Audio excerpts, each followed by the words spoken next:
Steve Jewin, MMA Mania. Linton, Steve, are you guys both there? I'm here. Yeah. All right, go ahead. Linton, it's a pleasure to talk to you today. Thanks for the time. You know your opponent at Bellator 149 of old, so what are your thoughts when you think back to that last fight that you had with Emanuel Newton? Basically, he survived. He survived the onslaught, and he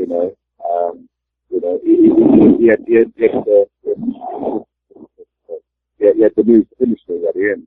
But it's a different story this time. I had the fight 2 rounds apiece going into the 5th round. Obviously, you were in the fight yourself, so you couldn't analyze it. But looking back, would you score it the same way, or did you think you were well ahead at that point? I'd say I was 3 rounds ahead. And went into the 4th round, I'd say if he had that round, and then 5th was where he obviously beat me. So if that went to point, I'll be the champion now. Well, that's a fair assessment. What do you think will be different in this fight, other than obviously you want to win it, but how will it play out differently compared to last time? Yeah, I'm going to play quite a than I thought in first fight. There's definitely no risk holes I made in the first fight. I was showing strength in every single move. It's finishing. I was trying to squeeze in positions that wasn't there. And I wasn't doing this fight. I get position, I'm going to make sure I put the position properly, and if I get the submission, I'm going to make sure that's done properly as well. I'm not just going to squeeze for I don't think it's safe, then I'm knowing under his chin. And that's the mistake I made first time. Where I'm burning energy for no reason. That was definitely my mistake. The first time before. Gentlemen, I'm having a little trouble hearing Linton on my end. It's breaking up a little bit. Is it coming through clear on your end? No, it's breaking up on mine as well. What's the last call? Linton, are you in good reception right now? Initial. Just say that again. Yeah, I've got 4 bars. You got full bars? Okay. 4 bars, yeah. That actually sounds a little better. Steve, are you hearing him a little bit better now? Yeah, it sounds a little bit better. Yeah, try that again. We'll see if it keeps breaking up. My next question for Linton then would be, is it more advantageous that it's a non-title fight this time? Are you going to be able to set a faster pace? Oh, definitely. Yeah, definitely. It's not 5 rounds, it's 3 rounds. And if you go from the last fight we had, then 3 rounds are mine. So, I see it going exactly the same way, to be honest. Recently, you were involved in the light heavyweight tournament at Bellator 142. You weren't able to advance all the way to the end, but neither did your opponent on that night either, King Mo. So what were your thoughts on the tournament as a whole? I enjoyed it. I wanted to do the tournament, so I did enjoy that, but I wasn't sure that I wasn't allowed to advance into the final after my couldn't continue. I wasn't injured, there's nothing wrong with me, so I should have been in that final if it's 2 days. I've pissed off for a pretty long time about that, but, that's behind us now, that's gone, that's happened, there's nothing I can do. So, I've just got to continue winning now, and, I'll do whatever I do. How is the travel for you from London to the United States for these fights? Is it hard on you? Does it take something out of you in the fights, or do you think that's not a big factor? It's not a factor now, because I'm training in Florida, so I've been here now for 7 weeks. So, I've already got a flight from Florida to Houston, which is a couple of hours. So, it doesn't take it out of me now, because I'm not doing a long 14, 15-hour flight where I was before. And I've done that for the last fight we had. So, this time I'm going to be more than ready. I'm going to be fresh and ready to go. Oh, okay.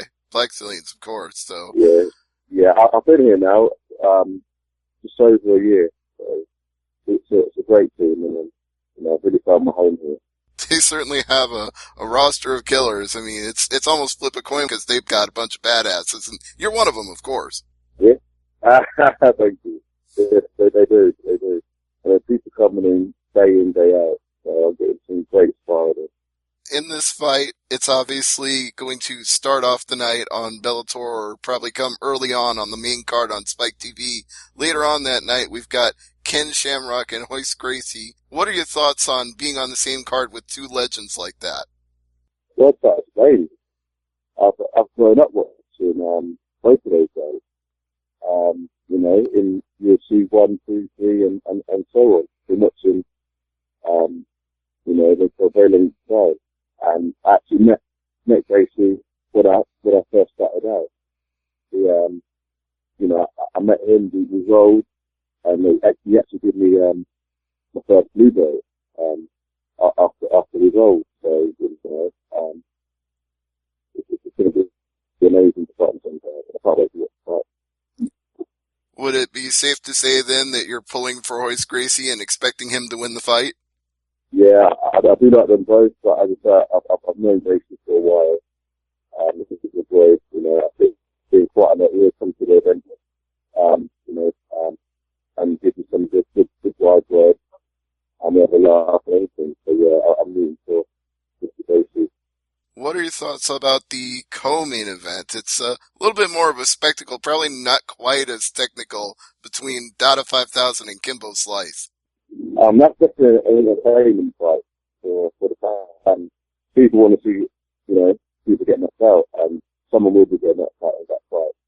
I've not seen that fight, so I don't know what it was about. But the way he's been going on, he's got power, and he's getting knocked out Kimbo. Someone's getting knocked out. So that's definitely a big entertaining fight. I'd be looking forward to watching that as well. Well, speaking of entertaining, you've been in Bellator for quite a while now. You go all the way back to at least Bellator 107, maybe before that, I don't remember for sure, but I know Bellator 107 for sure. And what do you think is the fan reception to you now after having been in Bellator for a while? I get a great reception. You know, the fans seem great. You know, so I welcome me with open arms, and I have a lot of time for them. So, you know, I'm feeling their love. How able are fans to keep up with your Bellator fights over in the UK? They're so loyal, my fans back at home. Always on Facebook with messaging me up after we went to fight, or, you know, just sending me tweets, good luck, and, you know, I can't wait for them to come to the UK. They're real loyal fans back home. You know, they're supporting me since it started. Well, I'm sure they will be very excited to see this rematch with Emanuel Newton. Hopefully you're gonna get... They are. Yeah, and hopefully it works out better for you this time. Sorry, go ahead. Yeah, after we put that the first fight, they were like, when are you going to have a rematch? That's the only fight they've been asking for. When are you going to fight Emanuel? When are you going to fight Emanuel? Seriously, that's what the fans want. And they've got it now. But that's all they're asking the first time before. When you fight him, when you're going to fight him, again, rematch. So it seems that, you know, they wanted it the most, and they're actually getting it. So, you know, it's an exciting time. One more question for you, and I'll let you go today, because I'm sure you got a lot to do. What do you think is the future for getting into title contention again? Does beating the former champion and getting that revenge put you on the road to a title shot? 100%. You know, I think beat Emanuel, but then I actually do think they'll probably want me to fight one more fight. I know it's a high-profile fight, and then win that fight, and then, you know, there'll be no denying me that fight then. But yeah, I'd like to say beat Emanuel, then they'll give me a title fight, but I think they'll want me to fight too. But we'll see what happens.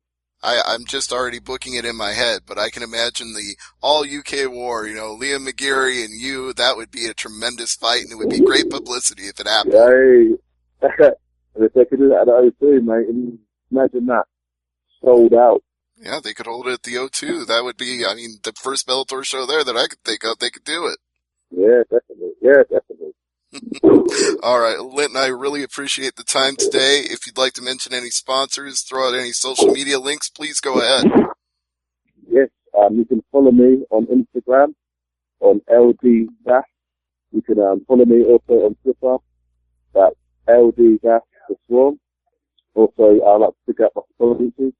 It's MMA Mania, High Booster, Water Nutrition, Impact, The Warehouse, BST, My Health Hut, Vassell, Beauty, Black Billions, Jacko, and Hayabusa.